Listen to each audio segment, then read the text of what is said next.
The Suez Canal, a ribbon of water cutting through the desert, connecting the Mediterranean Sea to the Red Sea. This man-made marvel stretches over 120 miles, a feat of engineering that has stood the test of time. Before June 5, 1967, it was a bustling maritime highway. Ships from all corners of the globe navigated its waters, carrying goods, resources, and dreams of prosperity. Massive cargo ships, sleek oil tankers, all passing through this vital artery of global trade. Each vessel a floating testament to the importance of this narrow passage.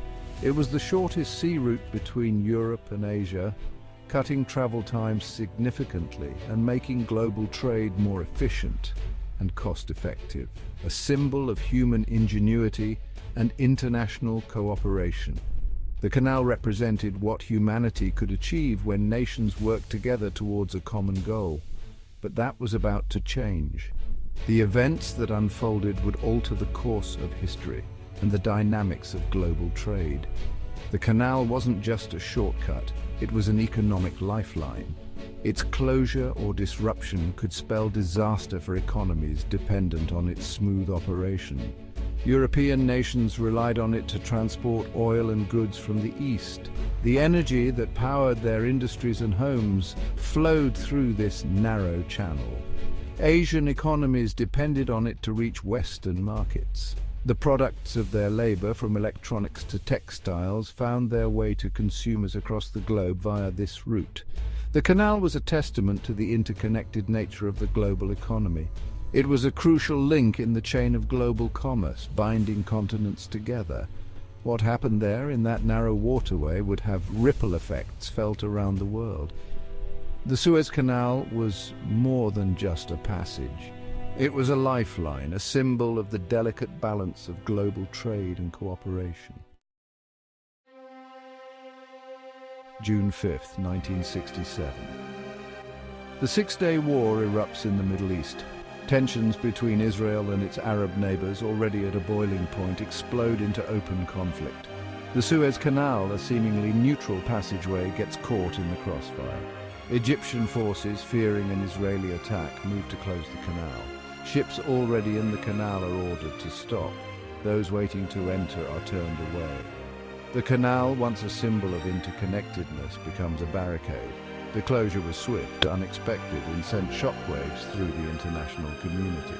The world watched, holding its breath as the situation on the ground escalated. The closure of the Suez Canal wasn't just about a war, it was about power. The canal was a geopolitical chess piece, and Egypt, under the leadership of Gamal Abdel Nasser, was playing a strategic game. By closing the canal, Egypt aimed to exert pressure on Israel and its allies. The move had immediate consequences. Western powers, caught off guard, scrambled to find alternative routes. The Soviet Union, backing Egypt, saw an opportunity to advance its interests in the region. The canal, once a conduit for global trade, became a symbol of political division. The closure of the Suez Canal sent shockwaves through the global economy. Oil prices skyrocketed as Western nations struggled to find alternative routes for their energy supplies. Shipping costs soared as goods had to be transported around the southern tip of Africa. The impact was felt most acutely in Europe, heavily reliant on the canal for its energy needs. But the ripple effects were global. Developing countries, already struggling economically, faced higher import costs and reduced access to markets. The closure of the canal was a stark reminder of the fragility of the globalized economy. Section 5. Stranded at sea, tales from the traffic jam. Imagine being stuck in a traffic jam, not for hours, but for years. This isn't your typical highway gridlock, it's a maritime standstill that lasted for an astonishing 8 years. That was the reality for the crews and passengers of the 15 ships trapped in the Suez Canal when it closed in 1967, during the Six-Day War. These ships were caught in the crossfire of geopolitical tensions, turning their routine voyages into an extended, unexpected odyssey. These vessels from various countries found themselves stranded in the Great Bitter Lake, a large saltwater lake within the canal. This lake became their temporary home, a place where they had to adapt to a new, uncertain reality. Among them were cargo ships carrying everything from Polish coal to Australian wool, tankers laden with oil, and even a British passenger liner, the MS Port Invercargill, carrying tourists returning from a cruise. The variety of cargo highlighted the global nature of maritime trade and the far-reaching impact of the canal's closure. Their journey interrupted, their destinations out of reach, these ships and their crews became unwitting prisoners of war. They had to find ways to survive, maintain their vessels and keep morale high. Over time they formed a unique community, complete with their own postal system and even sporting events, as they waited for the canal to reopen and their lives to return to normal. Section 6, Life Aboard, Resourcefulness and Camaraderie. Life aboard the stranded ships was a study in adaptation and resilience. With no end to the closure in sight, crews had to adjust to a life in limbo. Routines were established, supplies carefully rationed, and makeshift communities formed. The crews, hailing from different countries and cultures, found common ground in their shared predicament. They organized social events, shared resources, and even established a Great Bitter Lake Association to look after their collective interests. Section 7, Breaking the Deadlock, A Glimmer of Hope. Years passed, the ships in the Great Bitter Lake became a poignant symbol of the ongoing political stalemate, but behind the scenes, diplomatic efforts to reopen the canal continued.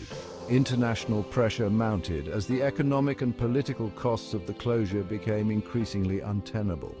Finally, in 1973, a glimmer of hope emerged. The Yom Kippur War, another conflict between Israel and its Arab neighbors, paradoxically paved the way for a breakthrough. With the United States and the Soviet Union playing key mediating roles, a ceasefire agreement was reached, and negotiations to reopen the Suez Canal gained momentum. Section 8, 1975. The canal reopens. After 8 long years, the moment arrived. On June 5, 1975, exactly 8 years to the day after it closed, the Suez Canal reopened. The first ships, led by an American freighter, the SS African Glenn, slowly made their way through the cleared waterway.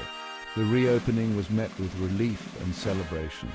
For the world, it signaled a thawing of Cold War tensions and a return to a more interconnected global economy. For the crews of the stranded ships, it was a long-awaited release, a chance to finally complete their journeys and return home. Section 9. Echoes of the blockade, lasting implications. The 8-year closure of the Suez Canal had a profound and lasting impact on the world. It exposed the vulnerability of global trade routes and highlighted the interconnectedness of the global economy. It also underscored the importance of diplomacy and international cooperation in resolving conflicts. The event also led to significant changes in the shipping industry. The development of supertankers, too large to navigate the canal, gained momentum, altering the dynamics of oil transportation. The closure also spurred investment in alternative trade routes, reducing the world's reliance on a single passageway. Section 10, Lessons from the Suez, A Reminder of Interdependence. The story of the 8-year traffic jam in the Suez Canal is a powerful reminder of the interconnectedness of our world. This vital waterway, which serves as a crucial link between the Mediterranean Sea and the Red Sea, has been a focal point of global trade and commerce for centuries. It's a story of political conflict, economic disruption, human resilience, and ultimately, international cooperation. The Suez Crisis of 1956, for instance, highlighted the geopolitical tensions of the time, but also showcased the ability of nations to come together to resolve disputes. The lessons learned from this event continue to resonate today, reminding us of the importance of dialogue, diplomacy, and the need to find peaceful solutions to global challenges. The Suez Canal has seen numerous conflicts and resolutions, each teaching us valuable lessons about the necessity of working together. The Suez Canal, once a symbol of division, stands today as a testament to the enduring human spirit and the possibility of overcoming even the most daunting obstacles through collective effort and a shared vision for a more interconnected and peaceful world. It serves as a beacon of hope, illustrating that through unity and cooperation we can navigate the complexities of our global landscape and build a better future for all.